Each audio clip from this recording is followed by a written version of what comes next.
నమస్కారం గురుగారు. హరే కృష్ణ తల్లి. పార్లమెంట్ ఎలక్షన్స్కి వస్తే కనీసం మినిమం ఓటింగ్ పర్సంటేజ్ కూడా నమోదు అవ్వకపోవటం, వరస్ట్. ఇంకొన్ని వీడియోలు కూడా బయటకు వచ్చినాయి. ఓల్డ్ సిటీలో తెలుసు, చనిపోయిన వారే ఓట్లు వారితో ఓట్లు వేయించారని వీడియోస్ వచ్చినాయి. స్వయాన మాధవీలత గారే ఒక వీడియో రిలీజ్ చేశారు. బయటకు వచ్చి ఓట్లు వేయండి, 20% కూడా. నేను ఒక వీడియో చూసి చాలా ఫీల్ అయ్యాను. 9% అయ్యింది అంది ఆవిడ. అంటే అంత బద్ధకం. మళ్ళీ మొన్న ఎవరో చెప్పారు నాకు, గురుజీ నేను వెళ్తూ చూశాను మార్నింగ్ 7:30కి 50 మంది ఉంటే అందులో 30 బురకాలు ఉన్నాయి గురుజీ అన్నారు. వాళ్ళకి బాధ్యత ఉంది, వాళ్ళకి ఒక నిష్ట ఉంది. ఎవరో కామెంట్ పెట్టారు, నువ్వు ఒకరినో ఇద్దరినో కానీ ప్రభుత్వ ఉద్యోగం వస్తే చాలు అనుకుంటున్నావు, కానీ వాళ్ళు 10 మందినో 15 మందినో కానీ ప్రభుత్వం మన చేతిలో ఉంటే చాలు అనుకుంటున్నారు. అలా ఉండాలి, లక్ష్యం పెద్దదిగా ఉండాలి. మొన్న అమెరికా సెనేట్లో ఆయన పేరేదో ఉంది, ఆయన పెట్టారు, లండన్ చూడండి ఇప్పుడు అన్ని ప్రాంతాలు వాళ్ళ చేత ఆక్రమించబడుతున్నాయి. అమెరికాలో కూడా 50 లక్షల మంది పైన ఉన్నారు. నెక్స్ట్ టార్గెట్ మనమే, జాగ్రత్తగా ఉండాలి అని. ఎవరో తెలంగాణ ఆయన ఏదో పేరుంది, ఇందాక చూశాను చిన్న బయట. చాలా వ్యాపారస్తుల శాతంలో హిందువులు చాలా కిందకి వెళ్ళిపోయారు. ఇప్పుడు కావాలంటే మీరు ఎక్కడ వద్దు, మనకు అనవసరం. హైదరాబాదులో పండ్లు కొనాలి, ఎవరి చేతిలో ఉంది. ఒకసారి ఎర్రగడ్డ వెళ్ళండి, పండ్లు షాపులు దండిగా ఉన్నాయి, ఎవరి చేతిలో ఉంది. చిత్రం ఏం చెప్పనా, పండ్ల తోటలు ఉన్న వాళ్ళల్లో వాళ్ళు ఉండరు, కూరగాయల పండించే వాళ్ళల్లో వాళ్ళు ఉండరు, పెద్ద పెద్ద ధాన్యాలు అవి పండించే వాటిలో వాళ్ళు ఉండరు, కానీ అమ్మే వాటిలో వాళ్ళు ఉన్నారు. అంటే పెత్తనం ఒకరిది, విత్తనం ఒకరిది. అలా ఏమవుతుంది, ఆక్రమించబడుతుంది, తర్వాత ధర్మధ్వంసం అవుతుంది. కాబట్టి మనం ఎన్ని రోడ్లు వేసినా, ఎన్ని బ్రిడ్జిలు, ఫ్లైఓవర్లు, మెట్రోలు ఎన్ని వేసినా, పిచ్చోడి చేతిలోకి వెళ్ళిపోయింది అనుకోండి డ్రైవింగ్ సీట్, ధ్వంసం విధ్వంసం. ప్యారిస్ పరిస్థితి ఏంటి ఇప్పుడు? కాబట్టి ఖచ్చితంగా ఓటు వేయనివాడు వెధవ. వెయ్యగలిగి ఉండి, ఓపిక ఉండి వెయ్యగలిగిండి ఓటు వేయనివాడు వెధవ. ఓపెన్గా చెప్తున్నా, నన్ను తిట్టినా సరే, you can troll me or you can call me. కానీ ఇదే సెంట్రల్లో బీజేపీ మళ్ళీ విన్ అయితే, ఈసారి ఇంకా ఎక్కువ సీట్లు విన్ అయితే, కొన్ని మేజర్ డెసిషన్స్ ఓన్గా తీసుకోవడానికి ఛాన్సెస్ ఉంటుంది, ఎవరిపైన ఆధారపడే పని లేకుండా అనేది మొదట చేస్తున్న ప్రచారం. ప్రధానమంత్రి కూడా చెప్పారుగా. అవును అవును అవును. మళ్ళీ వచ్చిన తర్వాత ఇంకా పెద్ద నిర్ణయాలు తీసుకోబడతాయి. ఇప్పుడు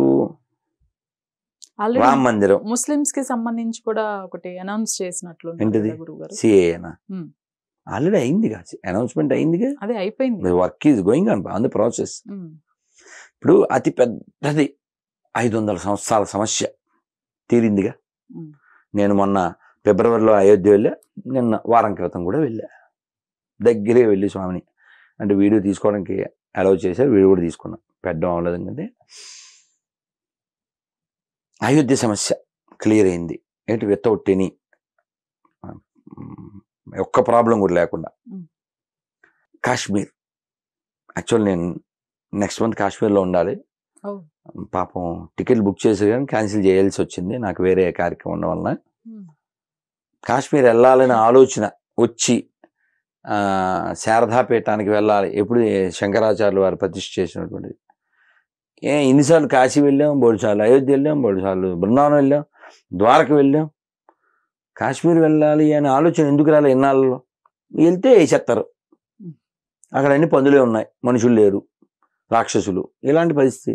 ఆ స్థితి నుంచి కాశ్మీర్ వెళ్దాం, ఒక 600 మంది, అందులో నేను ఉండాలి, బట్ తప్పలేదు, మళ్ళీ ఎప్పుడో. సో కాశ్మీర్ సమస్య క్లియర్ అయిందా? పెద్ద పెద్ద సమస్యల్లో 2 ఎక్కడ ఎక్కడ వితౌట్ బ్లడ్, Hmm. ఎక్కడ ఏం అవ్వకుండా, గొడవ లేకుండా, ఎక్కడ పరుగు పోకుండా. Hmm. సిఏ అలాగే దేశంలో ఎక్కడ ఎప్పుడు పెడితే అప్పుడు మనకి బాంబు దాడులు వినపడేవి, అవేమి వినపట్టలేగా.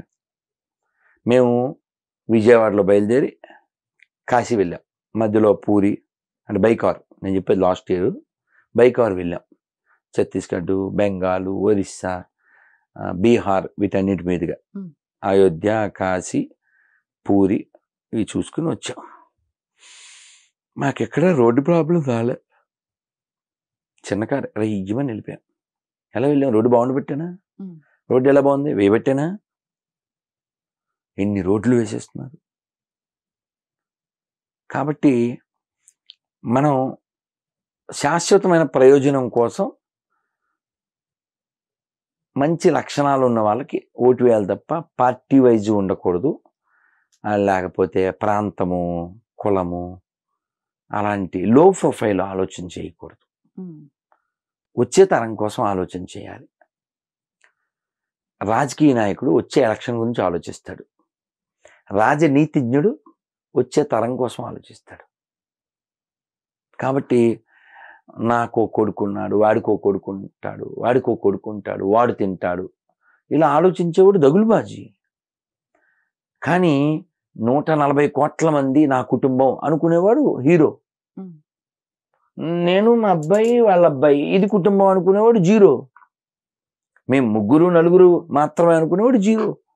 మేము 140 కోట్ల మంది, ఇంకా మాట్లాడితే వసుదైవ కుటుంబం, 700 కోట్ల మంది కుటుంబం ప్రపంచం అంతా. ఆ లక్షణాలు ఉన్నటువంటి వాళ్ళు నాయకులుగా ఉండాలి. అది ఎవరైనా కావచ్చు. అలాగే ఎలక్షను అనేది ప్రజలకి మేలు చేయడం కోసం కొట్టుకుంటే మంచిదే. కానీ అది పగబట్టేసి వీడి పేరు రామాంజనేయులు, ఆడి పేరు నాగాంజనేయులు, ఆ నీడు ఈ నాడు చేసుకుంటాడు. ఇది కేవలం పార్టీల కోసం. ఎప్పుడు లేనంతగా గొడవలు కూడా జరిగినాయి కదా గురుగారు ఏపీలో. అలా తయారు చేశారు. కులం ఆధారంగా మనుషుల్ని చూడడం, భాష ఆధారంగా మనుషుల్ని చూడడం. ఏమన్నా డ్రైవింగ్ వస్తే ఇస్తారా సీటు? మా బామ్మర్దిని ఇచ్చేస్తారా డ్రైవింగ్ సీటు? వాడు చాలా అందంగా ఉంటే డ్రైవింగ్ సీట్ ఇచ్చేస్తారా? చుట్టమైతే డ్రైవింగ్ సీట్ ఇచ్చేస్తారా? కాదుగా. క్వాలిటీ కావాలి, క్వాలిటీ. అందుకని అందరూ మంచి వాళ్ళే, మంచి వాళ్ళని ఎన్నుకోవాలి. అంటే చెడు కూడా కొంత ఉంటుంది, ఉండదని కాదు, అందులో కలియుగం ఇంకా ఎక్కువ ఉంటుంది. కానీ ఈ దేశం రక్షించబడాలి. ఎందుకోసం అంటే ఇది వీరభూమి, ఇది త్యాగభూమి, ఇది కర్మభూమి, ఇది జ్ఞానభూమి, ఇది దేవభూమి, ఇది ఋషిభూమి, ఇది ధర్మభూమి. Not ordinary. ఎన్ని రుజువులండి. మొన్న మీరు చూసారా? ఒక వాసుకి అని పేరు పెట్టారు, ఒక శిలాజం. 4000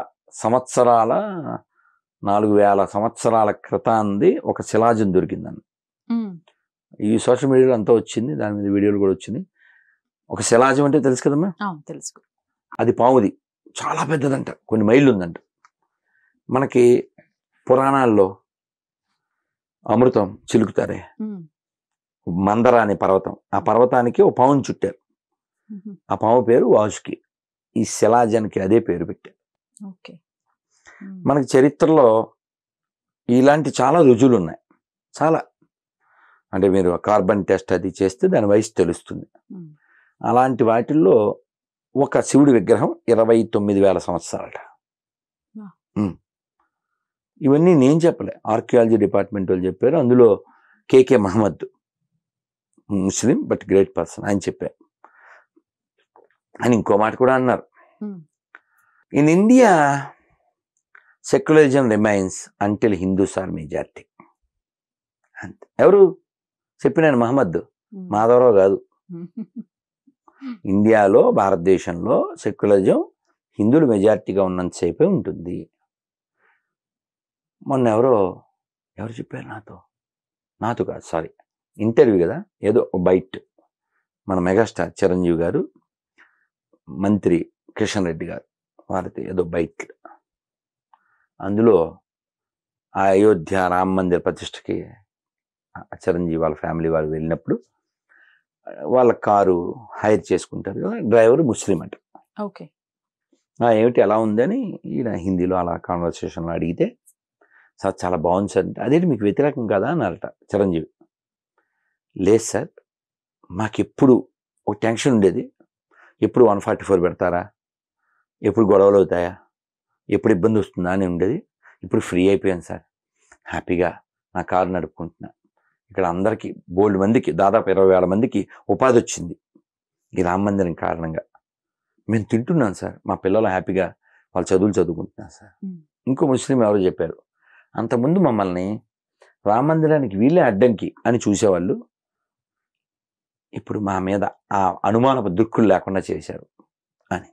కాబట్టి పాజిటివ్ ఉంది, ఆ పాజిటివిటీని మనం పెంచుకుంటూ వెళ్ళడమే. అదేదో ఎప్పుడు చెప్పారుగా, ఆ గోడ మీద ఒక చుక్క పెట్టి నీకేం కనబడుతుంది చిన్నప్పుడు. అయితే ప్రతి చిన్నపిల్లడు ఏం చెప్తాడు, ఆ డాటే చెప్పాడు, చెప్తారు. అవును, ఎవడో బుద్ధిమంతుడు చెప్పాడు. సార్ చాలా విశాలంగా తెల్ల ప్రదేశం చాలా ఉంది, మనం ఆ తెల్లని ఆ చల్లని ప్రదేశంగా ఈ ప్రపంచాన్ని మార్చుకొని చిన్న లైఫ్ వెళ్ళాలని.